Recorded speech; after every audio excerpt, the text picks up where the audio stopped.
There you have it, hiding in plain sight. The Georgia voting restrictions, which were signed into law by GOP Governor Brian Kemp, who's now whining about cancel culture, were put into motion by Donald Trump's lies about the election result. That was Lieutenant Governor Jeff Duncan.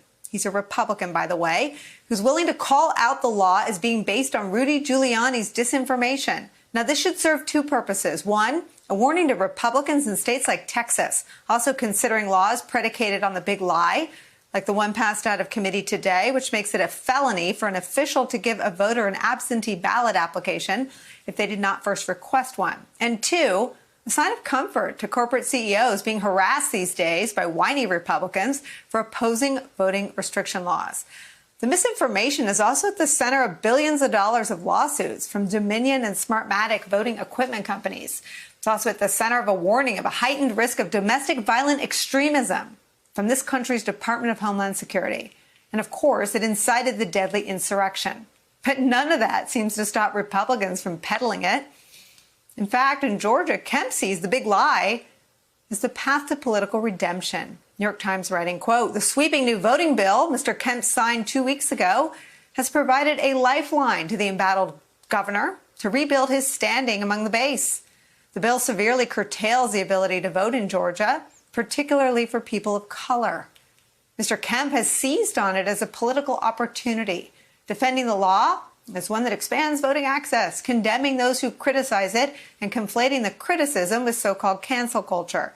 It's an argument he believes may restore him to the good graces of Georgia Republicans after being publicly derided by Trump, a predicament that has proved fatal to the career aspirations of other ambitious conservatives."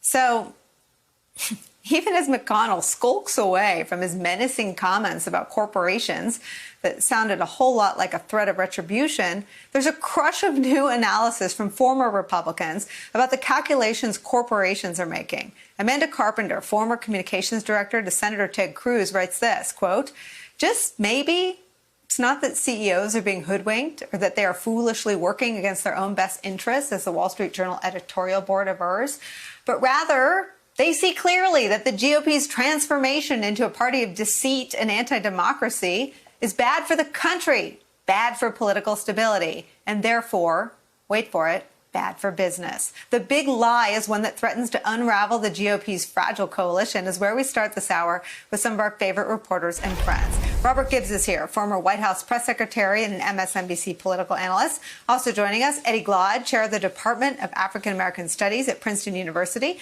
also an MSNBC contributor. And Betsy Woodruff Swan is back, national correspondent for Politico. Betsy, I start with you.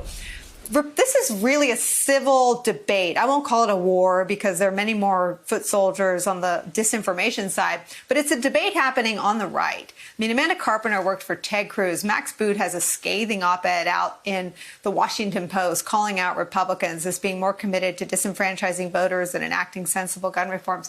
The attacks are most sort of violent from Republicans against what the Republicans are trying to do based on a lie. That stated, do you see any sign that it'll slow down the roll in 47 states to enact voting restrictions?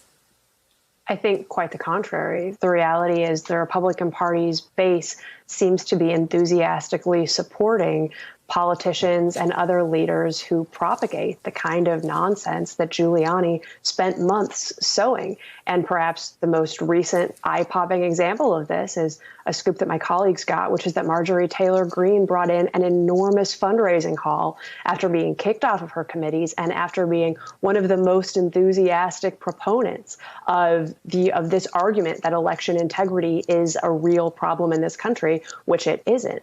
Money talks to Republican candidates, and when they see someone like Marjorie Taylor Greene or Josh Hawley bring in enormous fundraising hauls, what it tells them is that the base, the activists, the Republican primary voters who determine who is in charge of the Republican Party are on the side of Giuliani and Trump, that they want more of it, and that they're going to be rewarding the people who propagate these falsehoods. Robert Gibbs, I'm sure that is the accurate view in the grassroots on the Republican side, but there is no way that establishment Republicans, and I think you put Mitch McConnell in that category, can survive if they're choked off of a supply of corporate donations. There's just not enough wackadoo money. There is truly not enough dark money to sustain one of the two political parties. And I think that with what Betsy has asserted, if that's where all the heat is, Josh Hawley's raised fists and Marjorie Taylor Greene, they're going to become so non-commercial that they won't be able to raise a cent from any corporation in good standing with sort of a reasonable center. Well, and I think that's why you've seen these CEOs speak out and why, quite frankly, that speaking out has been so powerful. And the reaction from people like Mitch McConnell to try to rope those CEOs back in has been so quick. There's no doubt the Brian Kemps of the world see their path to redemption or resurrection, if you will, in a place where they're answering this idea of what Donald Trump put out there as election insecurity by fixing it with election security. We know that's all false, but we know that those legislators and those elected officials don't want to get in the way of Donald Trump. I think the real key, though, is how many more businesses speak up, who says what and when. Those can be enormously powerful voices because, as you said, it's not just speaking for the consumer, it's also speaking for the checkbook. Well, and just to push a little further on this, Robert Gibbs, I mean, most corporate scandals that have existed in our lifetimes are rooted in lies that they got caught telling, whether it's, the dangers of a key in an ignition or toxic ingredients in something they've made. So corporations understand the political perils of a lie. And no Republican is denying. I mean, Georgia Republicans are not denying that the Georgia voter restrictions are predicated on a lie.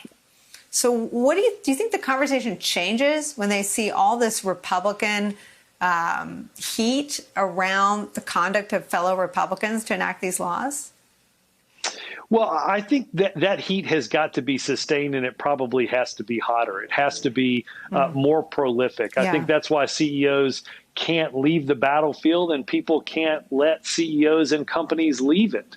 If this is just a blip that everybody responds to, and keep in mind, a lot of that response in Georgia was after the fact, not before the fact. So this is going to trace its way through the country, through several dozen more states. And if we look back and see that the moment of real speaking out was after the Georgia law passed, so not in time to affect Georgia, but that it only happened at that point, then I think it's going to be hard to see how this train leaves the track. Only if there is a sustained outcry, not just from Democrats, but from others, that this is a bad strategy and a bad thing. And as you said, if you continue to build story after story of this house on top of a lie, it's that foundation is going to fall.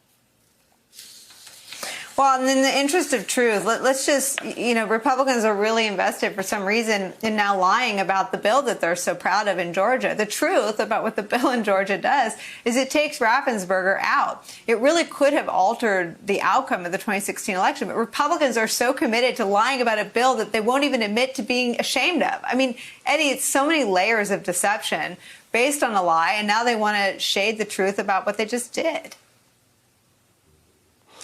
I think that's absolutely right, Nicole. And I think we have to kind of take a step back and really ask ourselves the question, why are people predisposed to believe the lie? And we look at that University of Chicago study that just recently came out that the Washington Post reported about the January 6th insurrection.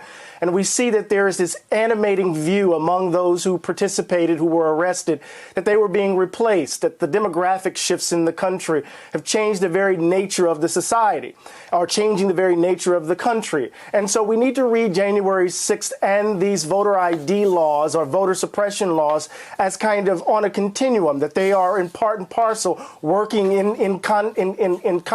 working together in some ways to try to, shall we say, I'm trying to find the right language here, Nicole, bring the nation back to some view that it ought to be a white nation in the vein of old Europe, as I've said before.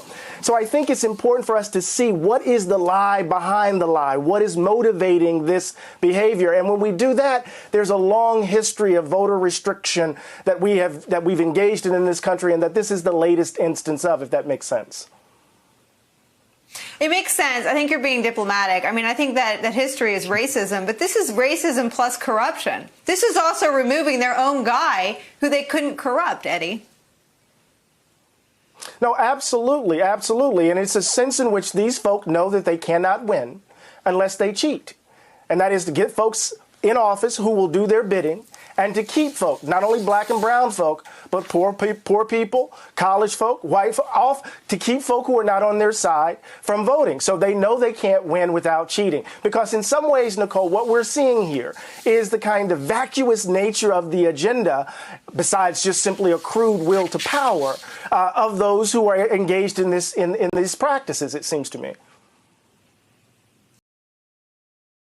Hey, thanks for watching our YouTube channel. You should know that you can follow today's top stories and breaking news and catch up on your favorite MSNBC shows all in one place.